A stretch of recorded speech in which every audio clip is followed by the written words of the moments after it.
میں نے اپنی والدہ ماجدہ علیہ الرحمہ کو دیکھا کہ الحمدللہ ان کے اندر دین پھیلانے اور دین کی تعلیم پھیلانا کرنے کا بڑا ذوق تھا، اور کبھی انہوں نے پیسوں کی لالچ بھی نہیں کی۔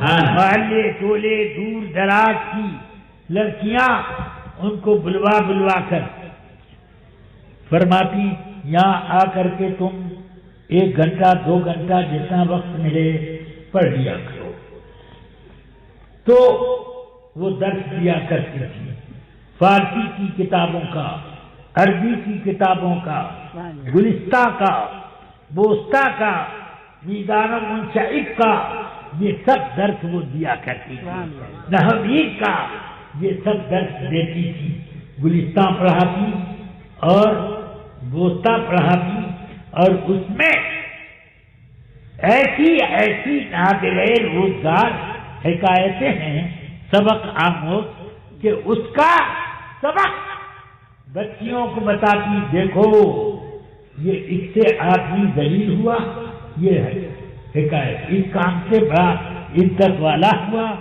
اس کی آبرو بڑھ گئی، یہ ہے وہ ہے۔ سبحان اللہ۔ ایک ساتھ بہت زیادہ اول فول میرے بارے میں بکتے تھے، میں نے ان کے بارے میں ایک تقریر میں کہہ دیا کہ آج کے لیے میرا مشورہ یہ ہے کہ شیخ سعدی کی گلستہ پڑھیں، تب آپ کو سمجھ میں آئے گا کہ کیا بولنا چاہیے کیا نہ بولنا چاہیے۔ مجھے ارے گالی دینا ہو، کسی کو برا بھلا کہنا ہو اور خوب اس کی کے پرخچے اڑانے ہوں تو وہ ڈھنگ ہم کو بھی ہے، ہم بھی چاہیں تو کر سکتے ہیں، مگر ہم جانتے ہیں کہ میری زبان اس سے کتنی ناپاک ہوگی، کیا مانگا میرا دماغ اس کی وجہ سے کس قدر ناکارہ بنے گا، میرے دل کا کتنا کباڑا ہوگا، یہ سب میں سوچتا اور جانتا بوجھتا ہوں۔ اس لیے کوئی کچھ بھی بولے میں اس کا جواب نہیں دیتا۔ واٹس ایپ پہ آپ لوگ پڑھتے ہوں گے میرے خلاف آئے دن بکواسیں آتی رکھتے، مگر کبھی آپ نے یہ بھی پڑھا کہ جاؤز مصطفیٰ نے کسی کے واٹس ایپ کا ایک لفظ میں کوئی جواب دیا؟ نہیں، بلکہ میں تو یہ سمجھتا ہوں کہ حاسدین کا کام ہے کہ وہ اپنے حسد کا اظہار کریں، یہ حاسدین کا کام ہے، سمجھ گیا؟ تو ہمارا کام یہ نہیں ہے کہ ان حاسدین کے کام میں ان کا ہاتھ بٹائیں، اس کا جواب دے کر وہ اپنا کام کر رہے ہیں، کرنے دو، ہمارا کام جو ہے وہ ہم کرتے ہیں۔ سمجھ میں آئی؟ الحمدللہ۔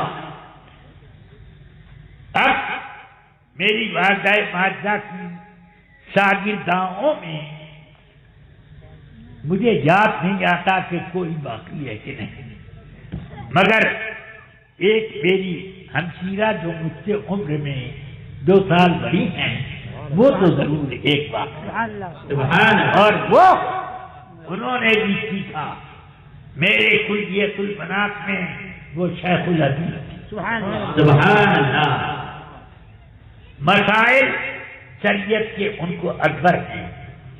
میری تو مفتی محمود اختر صاحب میرے بھانجے اور میری والدہ محترمہ کے نواسے ہیں، تو ایک مرتبہ اماں جی یعنی ہماری والدہ سے کہنے لگے، نانی جان اگر گھر میں الماری میں یا طاق پر قرآن مجید رکھا ہو تو چھت پر چلنا تو جائز ہے، تو اگر بکس کے اندر سوٹ کیس کے اندر قرآن مجید ہو تو اس پر بھی بیٹھنا جائز ہونا چاہیے.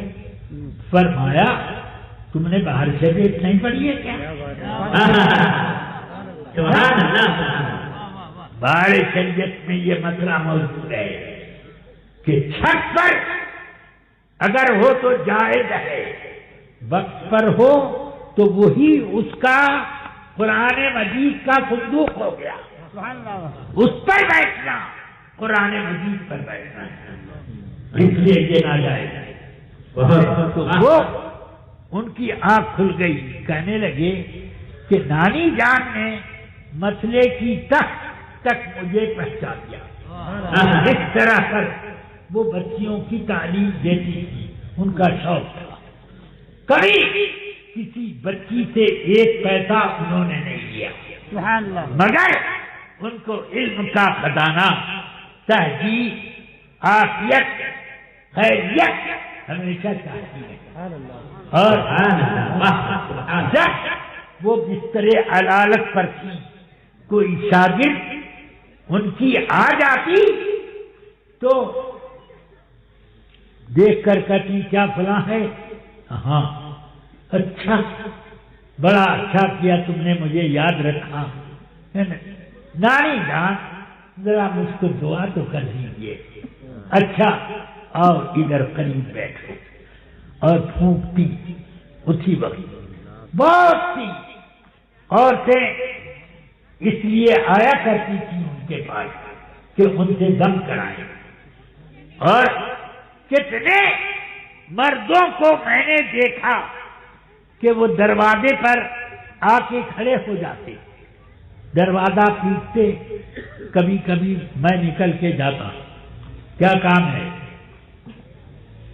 ذرا ایک کام ہے دادی جان کی پیدائش کا ایک تعبیر ذرا لکھوا دیجیے.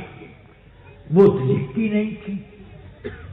تو میں کہتا ہوں فلاں صاحب آئے ہوئے ہیں، وہ کہہ رہے ہیں کہ پیدائش کے آسانی کے لیے ایک تعبیر فرماتی کہ فلاں تعبیر اس طرح پر لکھو. میں بیٹھ کر لکھتا، پھر ان کو دکھاتا، ہاں ٹھیک ہے. یا کہہ دیتی یہ چیز تو تم نے غلط لکھی، اس کو صحیح کرو. اب وہ ہو جاتا. اس کے بعد وہ دم کر کے دے دیتی میرے ہاتھ میں کہ لو یہ ان کو دے دو کہ اس کو یا تو اس کی کمر میں باندھ دیں یا بائیں ران میں باندھ دیں. بائیں طرف کی لیفٹ ران میں وہ باندھتے ہیں. یہ جاؤ. اب ایسے ایسے کیسے کیسے وہ لوگ آتے. جب میں شیخ الحدیث ہو گیا، میری ذمہ داریاں بہت بڑھ گئیں، تو میں نے میرے تیسرے نمبر کے بیٹے مولانا جمال مصطفیٰ صاحب، وہ ان کی پکڑ میں آئے کہ دیکھ میں جیسے کہوں ویسے تعبیر لکھ دیا، لکھو لکھ. یہ فلاں کا. عورتیں آئیں، کوئی دروازے پر اور آیا، انہی سے لکھواتی اور پھونکتی خود، دم کرتی خود اور کہتی لے جاؤ دے دو، لے جاؤ دے دو. یہ جو عورتوں کو یہ لو پھونک دیتی، لکھواتی دوسروں سے. یہ کیا ہے؟ یہ صرف دین کا علم ہے اور دین کا کام ہے. دین کا یہ بھی کام ہے کہ مسلمانوں کی کسی ضرورت کو پورا کرو. فرمایا حدیث پاک میں میرے آقا صلی اللہ علیہ وسلم نے خیر الناس من ينفع الناس، لوگوں میں سب سے اچھا وہ آدمی ہے جو مسلمانوں کو نفع پہنچائے، فائدے کا کام کرے. وہ پردہ نشین تھی، مگر یہ حال پردہ نشینی کا کہ اگر یہ اپنا دروازہ ہے، وہ پڑوسی کا دروازہ ہے، وہاں کوئی عورت بیمار پڑ گئی تو منگواتی کیا ڈولی لائی جائے، ڈولی پر پورا پردہ سیٹ ہو جائے، اپنے دروازے میں رکھواتی، اس پر بیٹھ جاتی اور پھر اس کے دروازے میں گھس کر وہ ڈولی اٹھانے والے جب باہر نکل جاتے تو آپ ڈولی کے باہر، اتنا سخت ان کا پردہ۔ بعض لوگ کہتے تھے کہ حافظ ملت کا فتویٰ اور اماں جی کا تقویٰ ایک طرح۔ سبحان اللہ، یہ حالت اس قدر پردے کا اہتمام، الحمدللہ مجھے انہی کی دعاؤں نے اور انہی کے ڈنڈوں نے عالم بنایا ہے۔ اس زمانے کے بچوں کو تو ایک تھپڑ مار دو تو وہ الٹ کر کے وہ بھی اپنا تھپڑ تان لیتے ہیں، مگر الحمدللہ میں وہ ہوں کہ میں دور حدیث سے فارغ ہو گیا۔ ایک بات سے مجھ سے ناراض ہوئی، تھپڑ مارا زور سے، چپ چاپ، میں نے کچھ نہیں کہا۔ میں نے کہا اماں جی دعا دیجیے، بس مجھے آپ کی دعائیں چاہیے، تھپڑ ماریے یا کچھ بھی۔ الحمدللہ فرمان ایک مرتبہ